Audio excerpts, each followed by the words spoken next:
আসসালামু আলাইকুম, property.com থেকে আপনাদেরকে অনেক অনেক প্রীতি ও শুভেচ্ছা জানাচ্ছি। আমি আজকে আসছি আপনাদেরকে নতুন একটি চমক নিয়ে, নতুন একটি প্রজেক্ট নিয়ে।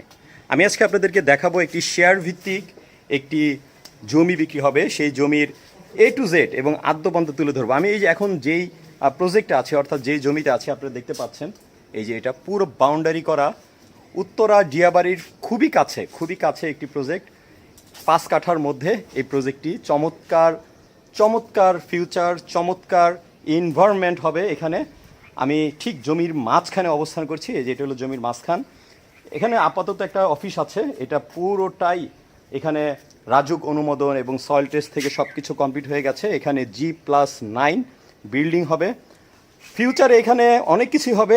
আমি আজকের এই ভিডিওতে আপনাদেরকে দেখাবো, এই জমির আদ্যপান্ত তুলে ধরবো এই ভিডিওতে, চেষ্টা করব।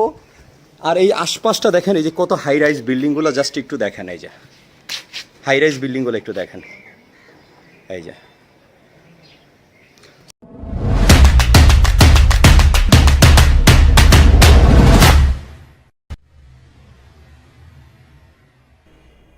প্রিয় দর্শক, আমি এখন ঠিক এই যে এটার ভিতরে একটা ছোট্ট একটা অফিস আছে। এই অফিসটা একটু ভিতরে আমি আছি। এই অফিসের ভিতরে আমি দেখানোর চেষ্টা করছি আপনাদেরকে বর্তমান অবস্থা। এগুলো কিচ্ছুই থাকবে না, এগুলো সম্পূর্ণ ভেঙে চুর একাকার হয়ে যাবে কিছু দিনের মধ্যেই। আপনারা আসলে দেখলে বুঝতে পারবেন বর্তমান অনেকটাই গুছিয়ে নিয়েছে ওনাদের কার্যক্রম, খুব দ্রুতই কাজ শুরু করে দেবে। আমি এখন আছি বর্তমানে, এটাকে বলে দিয়াবাড়ির ঠিক যেই ফায়ার সার্ভিসটা আছে, ফায়ার সার্ভিসের পেছনের যে এরিয়া, কালো মার্কেট, হ্যাঁ, তার পেছনের এরিয়াতে একদম। এখান থেকে দিয়াবাড়ির মেট্রো যেই স্টেশন আছে, সেই স্টেশনে যাইতে সর্বোচ্চ হেঁটে গেলে 5 মিনিট সময় লাগবে। তো প্রিয় দর্শক, আমি আজকে এই ভিডিওটা লম্বা করব না। আমি জাস্ট এখানকার একজন যে নাকি শেয়ার নিয়েছে এমন একজন লোকের সাথে কথা বলবো, এলাকায় স্থানীয়, এবং পাশেও ওনার আরেকটা প্রজেক্ট আছে শেয়ার ভিত্তিক একটা প্রজেক্টের, বর্তমানে সে সেখানে অলরেডি থাকছে। তো এটার সাথে উনি জড়িত আছে। আমি ওনার কিছু বক্তব্য নিব। জাস্ট এই ভিডিওটি আমি এখানে শেষ করে দেব। এটার পরেই, এটা হলো প্রথম পর্ব, স্টেপ বাই স্টেপ আরও ভিডিও আসবে। আপনারা জাস্ট এই ভিডিওটা, আমি মনে করি আপনারা জাস্ট লোকেশনটা, এরিয়াটা একটু দেখে নিন। পরবর্তীতে আমি আরও ডিটেলস আপনাদেরকে জানাবো। তো আমি সরাসরি এখন মূল বক্তব্যে চলে যাচ্ছি। প্রিয় দর্শক, এই 5 কাঠার এই প্রজেক্টের প্ল্যানিং সম্পর্কে বিস্তারিত একটু কথা বলবে আমাদের সম্মানিত স্যার। এই প্রজেক্টের একটু ডিটেলস একটু বলেন তো।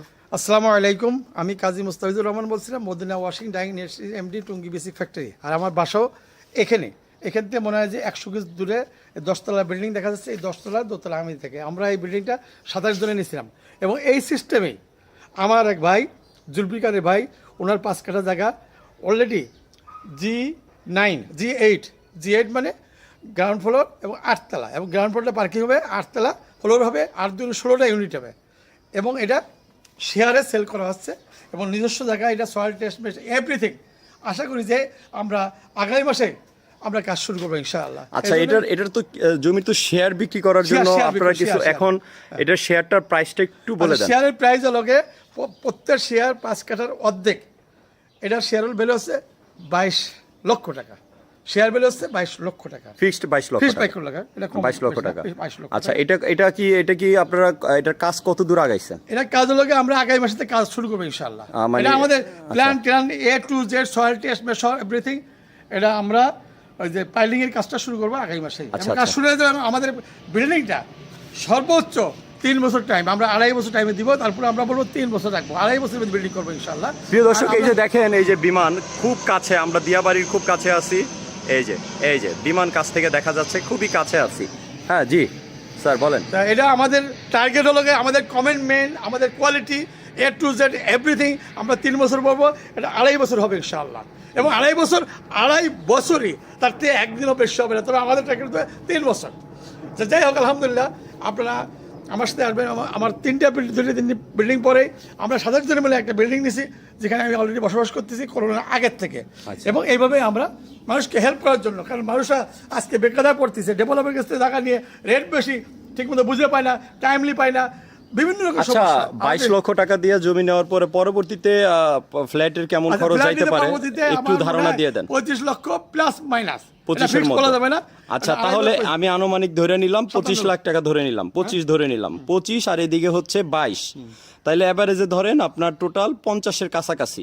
না 35 আর 22 57 বিল্ডিং এ 35, হ্যাঁ আচ্ছা 35 প্লাস মাইনাস আর 57, হ্যাঁ, আচ্ছা আমি 60ই ধরলাম।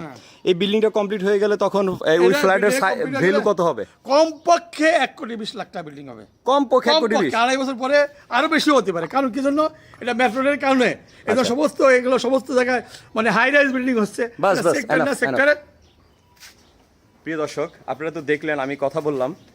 এখানে বর্তমানে আপনারা যদি এই প্রাইজে বর্তমানে 22 লক্ষ টাকা এই দরে এই জমিটা ক্রয় করেন, আপনারা খুব অচিরেই, খুবই দ্রুত, যেহেতু উত্তরাতে খুব দ্রুত দাম বাড়ছে এবং আমি যেখানে আছি সেখানে খুবই ডিমান্ডেবল একটি এরিয়া, খুবই ডিমান্ডেবল একটি এরিয়া। এখানে আপনার প্রজেক্টটা নেওয়ার পরেই কিন্তু এই শেষ হওয়ার পরেই, শেয়ারটা শেষ হওয়ার পরেই বিল্ডিংয়ের কাজ ধরবে। বিল্ডিংয়ের কাজ ধরা মাত্রই কিন্তু আপনার আশেপাশে আরও অনেক বিল্ডিং হচ্ছে, অনেক হাই রাইস, অনেক বহুতল ভবনগুলো হচ্ছে। তো অ্যাভারেজে যদি 60 লাখ টাকাও আপনার জমির, আপনার পুরো ফ্ল্যাটের আপনার ডিমান্ড হয়ে যায়, তখন আপনার 1 কোটি 1.5 কোটি টাকা ডিমান্ড এসে পড়বে ইজিলি। তো আজকের এটা প্রাথমিক একটা ভিডিও, আমি এই ভিডিওটা এখানে শেষ করছি। পরবর্তীতে স্টেপ বাই স্টেপ আমি আবার আপনাদের কাছে আসবো। আমি সালিহ লাবলু বিদায় নিচ্ছি এখান থেকে। আসসালামু আলাইকুম।